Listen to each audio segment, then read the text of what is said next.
Welcome to the Voices of the Past podcast, a programme that explores past life on Barton Hill in East Bristol. The stars of the show are the voices of the people from Barton Hill, all recorded by the Barton Hill History Group in the 1980s and 90s. We will share memories and stories directly from first-hand accounts, their stories told their way with their voice and their Barton Hill accent. So sit back and listen and enjoy Voices of the Past. And as one Barton Hill resident said, if he's got any tears, prepare to shed them now. Episode 6, The Changing Place of Barton Hill.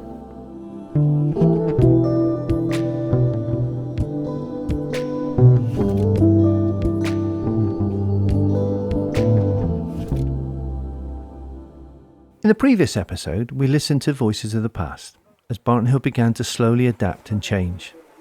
This episode continues to look at some of the most challenging conditions that Barton Hill, the place, faced. There was two congregational chapels on Barton Hill, Russelltown and Bridge Street. The one I attended was Factory Street Mission. It was a very homely place. And it was a wonderful building inside, and I think it was very unique. It was really a friendly atmosphere. All the houses, the doors opened on the pavement. When Father went to work at 6 o'clock in the morning, the front door opened, and he never shut again till you went to bed at night about 12 o'clock. Hot summer nights like this, you would see families with the chairs out on the pavement having their supper, coming over here for a pint of cider in a jug or a pint of old and mild, and it was old and mild. Oh, I don't know, it's about 8 houses, but you can't imagine 8 houses being in that little space. 4 children slept in an upturned kitchen table. If you didn't have the room, that's how they slept. 3 that side, 3 that, one at the top, one at the bottom. We call it the square, but they call it the triangle. Because it was actually a triangle piece. Yes, but kids all used to call it the square, like. There were 3 shops there. The one that people at Barton Hill will remember was the cat's meat shop. But you mean the whole shop? All it did was sell meat for cats? Cat's meat shop? Yes, nothing else? No, nothing else. Cat's meat shop. Everybody went to the cat's meat shop. I mean, it'll always be home to me. I was born in Phoenix Street, in a little court there. We just had one little room and one little bedroom. And I was born there and my brother. When our houses had to come down, which broke all our hearts. If he's got any tears, prepare to shed them now. At the end of the day, at the end of the day, I'm where I belong.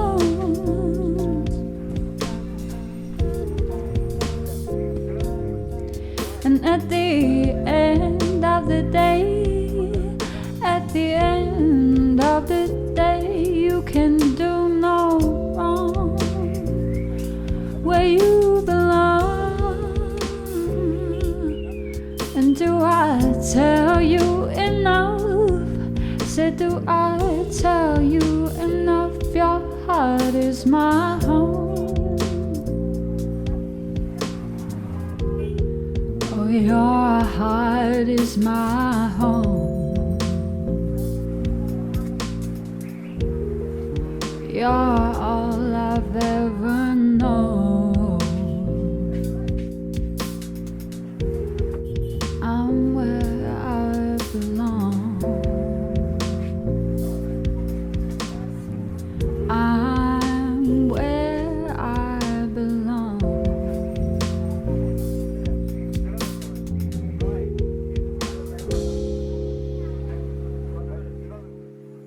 Despite all the challenges, everyday life on Barton Hill went on. Often it was tough, and living conditions were poor and overcrowded. While some families were able to continue making a good living on Barton Hill, other families fell on hard times, leaving their houses in disrepair. In the early 1950s, Bristol Corporation took the controversial action of declaring parts of Barton Hill a slum, and many houses were demolished to make way for new blocks of flats. A lot of families were forced to leave the area, and many never returned. This was a similar story in many towns and cities across England in the 1950s and 1960s, and there were many changes during this time of demolition and development. Slowly, a new place and community grew into the Barton Hill that we know today. Thank you for listening to the Voices of the Past podcast. This production is a collaboration between Garry Atterton, the Barton Hill History Group, and music duo Charlie and Jake. Special thanks to the National Heritage Lottery Fund for their support, and of course none of this would have been possible without the many voices of the past, sharing their stories in their own words. For more information about the project, to connect with others, and to view our livestream event, visit our website voicesofthepast.org.uk.